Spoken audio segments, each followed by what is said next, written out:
everyone. So it's Easter time. And what do we do at Easter time? We make pizza Gaina. Again, also known as pizza rustica, rustic pizza, whatever.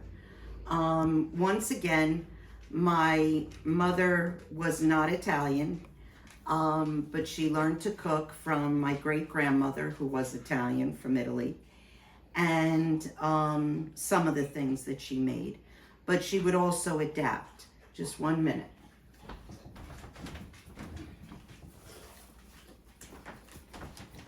Here is her Italian cookbook, the Talisman Italian Cookbook. There's lots of notes, lots of papers. This was printed in 1958. So probably as long as I've been alive, she was making pizza Gaina. I start by making the filling first. So I take the cold cuts, which are, and she has her little handwritten recipe in here, right over here, which you'll see a picture of. And I take ham from the cold cuts, and I cube them. I have them slice it about 3/8 inch thick, and then I cut it up and I slice it so that we have little cubes. And there's ham, there's prosciutto, there's salami, Genoa salami. I take sausage, I fry it up, and I cut that up and put it in. sweet sausage. I use sweet sausage, I don't use hot sausage. Now in her recipe, she also used dry sausage and pepperoni. You could really use whatever meats you want to. I eliminated the pepperoni and the dry sausage because I used the cooked sausage instead, which she actually did. So I don't know why she has dry sausage written in here. And then I use, quantities of those. She has 1 pound of each. I don't. I use about 2 pounds of ham, about 1.5 pounds of salami, about 1.5 pounds of sausage, and I use less prosciutto because it's really expensive. So we try to go the little bit cheaper route. And then we use 8 pounds of, 2, 4, 5, 6, 7, 8 pounds. 8 pounds of ricotta. Now, I always use whole milk ricotta. As you've learned from me, there's no non-fat recipes. We don't go with the low-fat milk, the low-fat, when we're cooking or baking, the low-fat cheeses. It doesn't work. It just doesn't work. You want the fat in there. It gives it more flavor. It gives it more stability. And it makes it much more creamy, which is what we like, and what everybody that tastes it says to me they like this because it's very, very creamy. So I use 8 pounds of ricotta. Now these are the whole milk. This is Polio, but what I did this year, because she wrote in her, which what we had back in the day, she wrote to use cans. She used cans of ricotta. And I'll show you that in a minute, because this is, of course, plastic, which is what you get from the grocery store, because they don't have the cans anymore. But now I found the cans of ricotta. It's just that these were $10 a pound versus $6 for 2 pounds. So we're adding this because it's much better. You look at the consistency of it, it's true ricotta. It's just I can't afford that much. Once again, because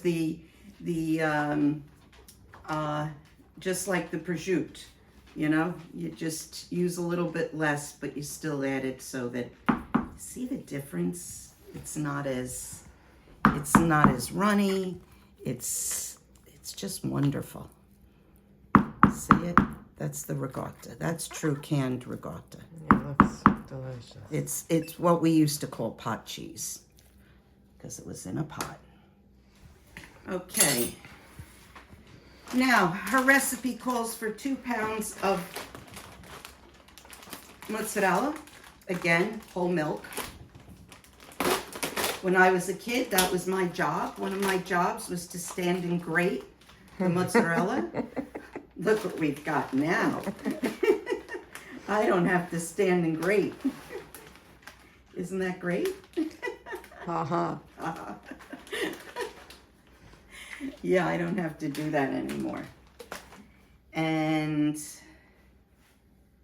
Lucatelli cheese. Now this we add to taste, and I usually let Daddy taste this because he's the one that tells me if I have too much or too little. I usually use, what is this, about 8 ounces. I usually use about 8 ounces of Lucatelli. And then Daddy will taste it to tell me if I need more. But that's what I start with. And then I need him to stir a little bit. Now, for the 8 pounds of ricotta, I use 9 eggs, 1 for each pound and 1 for the pot. Just like potatoes. The only thing is, these eggs just seem smaller and smaller every year, even though these are large eggs. They don't appear large to me. That's not what a large egg used to be. So I'll stir it up and I'll see how it is and go from there. We're using 9 eggs to start. And salt and pepper.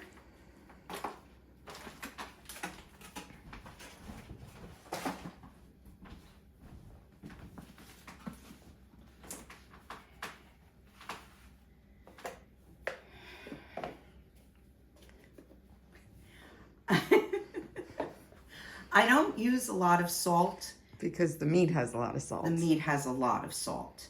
So I don't use a lot of salt. So I'm going to say probably around two teaspoons of salt, maybe.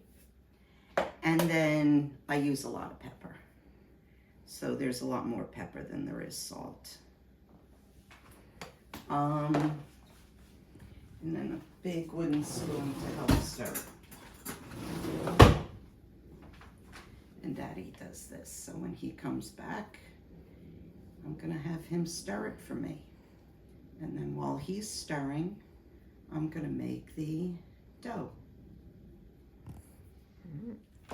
Oh, Jesus Christ. Obviously, I I don't. needed a bigger pail to start it because You need a bigger spoon? I need something bigger. So do I. That's a myth, honey. All men are created equal according to the Constitution. That's funny. Some of us are just a little bit better off. Don't throw more stuff in. There's not enough room in here. Yes, there is. It's like the garbage can. There's always a little bit more room. Yeah. I have weigh 70 pounds in a 30-pound bag. God. All right, now the dough. 12 cups of flour. So How many pizzas will this make? Pizza gains will this I make? make 2 half-sheet pans with this top and bottom crust. 12 cups. One of these days I'll weigh it. Not now. Then what I use as far as flour, I always use whenever I bake unbleached, non-bromated flour. Okay, this is 8 ounces of leaf lard.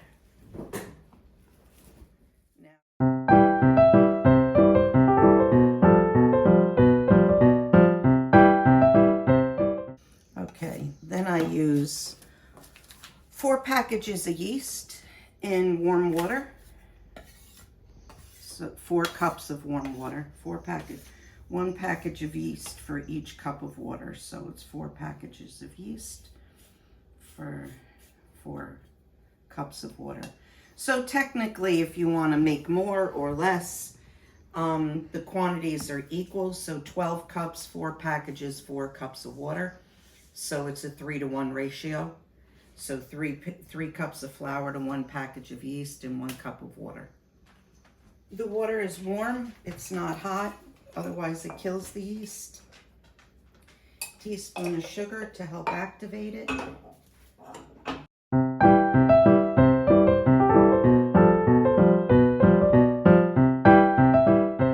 then stir the yeast into the warm water and let the yeast rise.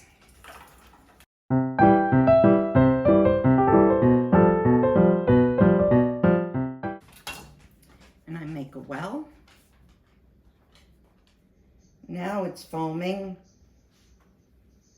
Yes, it's starting.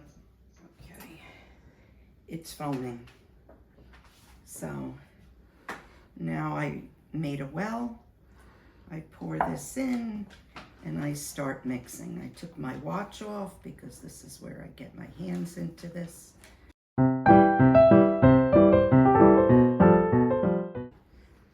I'm not as good as Nanny. She used to pour it all in, never had anything spill on the sides.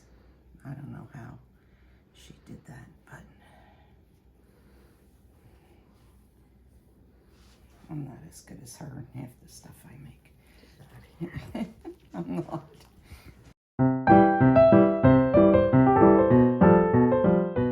And I go by feel with it, because if I feel it needs a little bit more water, because it's got to be a little bit on the softer side, I'll add a little bit more water.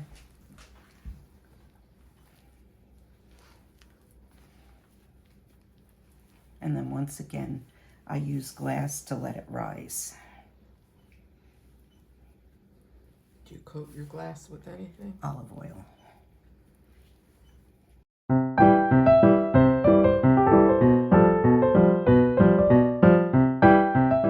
Yeah, this is perfect. This consistency, this feel is perfect. But I've got all this flour, so I have to add more water so I can get that water mixed in. Or that flour mixed in. A little bit more warm water. And your salt. And salt. Maybe about a half a cup of warm water. Once it doesn't stick to my hands, I know it's right. All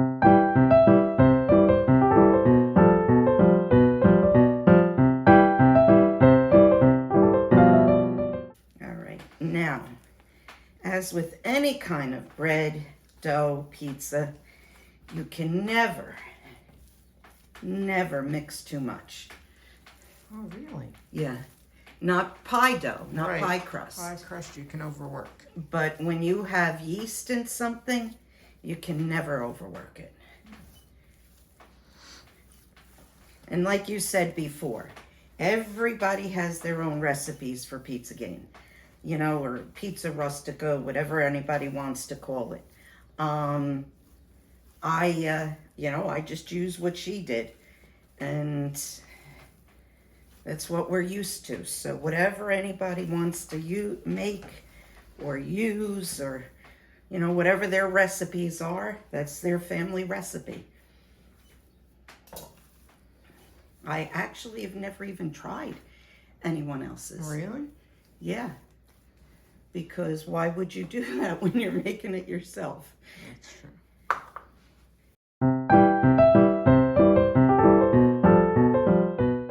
I gotta make sure all the lard is mixed in, all that salt is mixed in.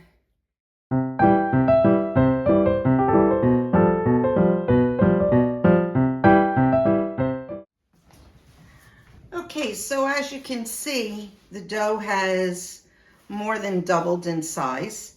So I'm gonna take that and I'm gonna dump it out on my board here on my counter. I'm gonna punch it down and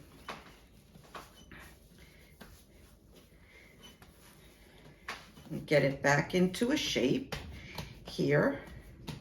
And then I'm going to cut it into 4 pieces.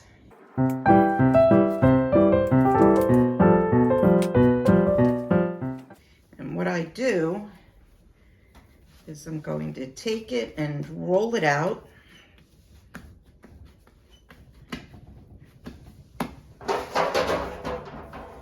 put a little bit of olive oil in the bottom of the pan. I'm gonna just push that around. I have 2 half sheet pans. I get about 12 pieces. I cut each one into 6 pieces when I'm done. And then I roll it out. I suppose you could just stretch it. I'm not that good. My hands aren't big enough to do it. So I just stretch it out, roll it out. And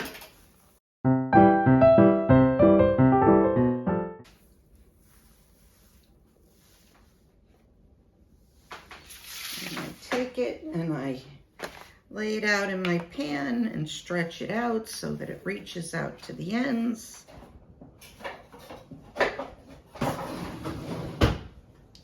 Now, when I make an egg wash, I only use the yolk.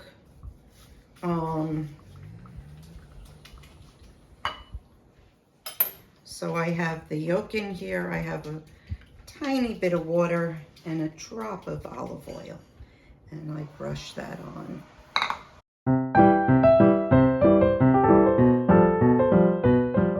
But I have my oven preheated to 400 degrees. And these are now going to go into the oven for about half hour, 45 minutes until they're browned and done. Talk to you later. Love you. Bye.